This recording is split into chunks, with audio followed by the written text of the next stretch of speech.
আসসালামু আলাইকুম। আজকে আপনাদের জন্য থাকছে একটি সতর্কতামূলক পোস্ট।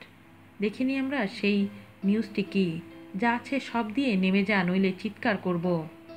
এরকম একজন দুজন না, কয়েকশো সুন্দরী ছড়িয়ে আছে ঢাকায়। তাদের মূল কাজ ছিনতাই। অস্ত্র ছাড়াই এই ভিন্ন কৌশলে সর্বস্ব ছিনিয়ে নেয় তারা। তাদের আশেপাশে ছড়িয়ে থাকে সহযোগীরা, তারা সশস্ত্র, তারাও ছিনতাইকারী। এমনকি তাদের সহযোগিতা করার জন্য নির্দিষ্ট সিএনজি অটোরিকশা ও রিকশা চালক রয়েছে। রয়েছে এক শ্রেণীর পুলিশ সদস্য। এছাড়াও রিকশা ও গাড়ি থেকে ফোন, ট্যাব, ব্যাগ টেনে নিয়ে যায় এই চক্র। এমনকি গতিরোধ করে অস্ত্রের মুখে সর্বস্ব কেড়ে নেওয়ার ঘটনা ঘটেছে প্রায়ই। রামপুরা বনশ্রীর বাসিন্দা ইয়াকুব আলী জানান, গত বৃহস্পতিবার, সময় তখন রাত ৮টা, মৌচাক মার্কেট থেকে কেনাকাটা করে বাসায় ফিরবেন। রিকশা খুঁজছিলেন। যাত্রীর তুলনায় রিকশার সংখ্যা কম। রামপুরা যাবেন বলতে বলতেই পেয়ে যান একটি রিকশা।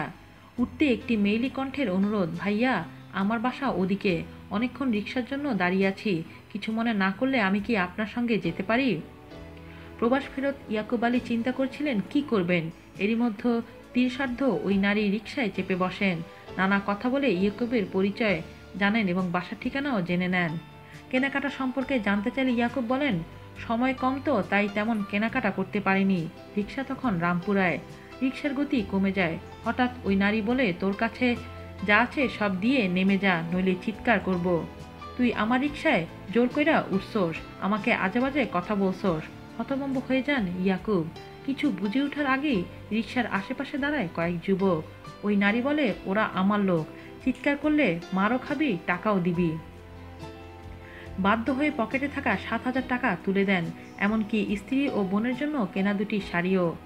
একই রকম ঘটনার শিকার হয়েছেন সিরাজগঞ্জের বদিউল আলম। ঘটনাটি ঘটেছে আগারগাঁও এলাকায়। রাত 10:30টার দিকে ফার্মগেট এলাকার এক নারীর সঙ্গে কথা হয় তার। বদিউল মিরপুর 11গামী বাসের জন্য অপেক্ষায় ছিলেন। এর মধ্যেই ওই নারী তাকে ফুসলিয়ে তার বাসায় যেতে বলেন।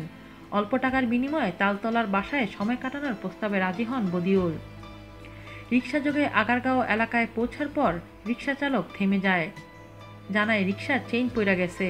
ওই সময় কয়েক যুবক ঘেরাও করে মুহূর্তের মধ্যেই সবকিছু কেড়ে নেয়। রিকশায় থাকা বোরকা পরা নারীটিও যোগ দেয় যুবকদের সঙ্গে। গোয়েন্দা সূত্রে জানা গেছে, এই নারী সিন্ডিকেটের নেতৃত্ব দেয় কমলাপুর ও মুগদা এলাকার ছবি, আনোয়ারা, যাত্রাবাড়ি ও সায়দাবাদ এলাকায় পারুল ওরফে পারভিন, মায়া, লিজা, খালেদা, মিনু, জুরাইনের, সালমা, হুমায়ুনের স্ত্রীর সাথী রুনা, বিজলি, আরও অনেকেই। নারী পুরুষ মিলিয়ে রাজধানীতে ভয়ঙ্কর হয়ে উঠেছে এই ছিনতাইকারীরা। গত রোববার সন্ধ্যার পর মহাখালী এলাকায় ডাবের পানি পান করছিলেন সিএনজি চালক রমজান মিয়া। তারপর শরীরটা খারাপ লাগছিল। সিএনজি অটোরিকশায় ওঠার পরই সংজ্ঞা হারান। যখন সংজ্ঞা ফিরে পান তখন দেখতে পান সহকর্মীরা তার মাথায় পানি ঢালছেন। পকেটে থাকা মানিব্যাগটি নেই।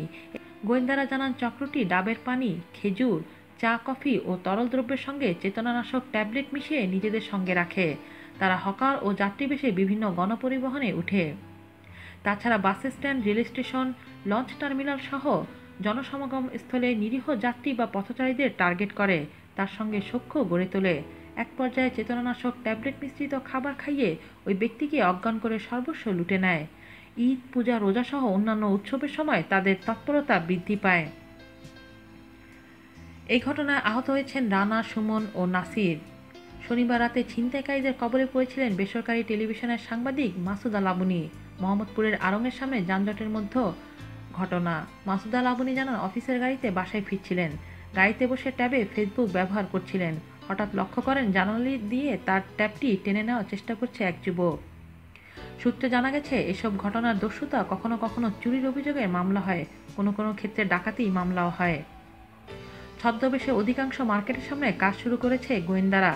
চেকপোস্ট বাড়ানো হয়েছে। নিরাপত্তার স্বার্থে বড় ধরনের টাকার লেনদেন পুলিশের সহায়তা নেওয়ার জন্য অনুরোধ করছেন গোয়েন্দা পুলিশের সদস্যরা। আজ এ পর্যন্তই। ভালো থাকবেন। আল্লাহ হাফেজ।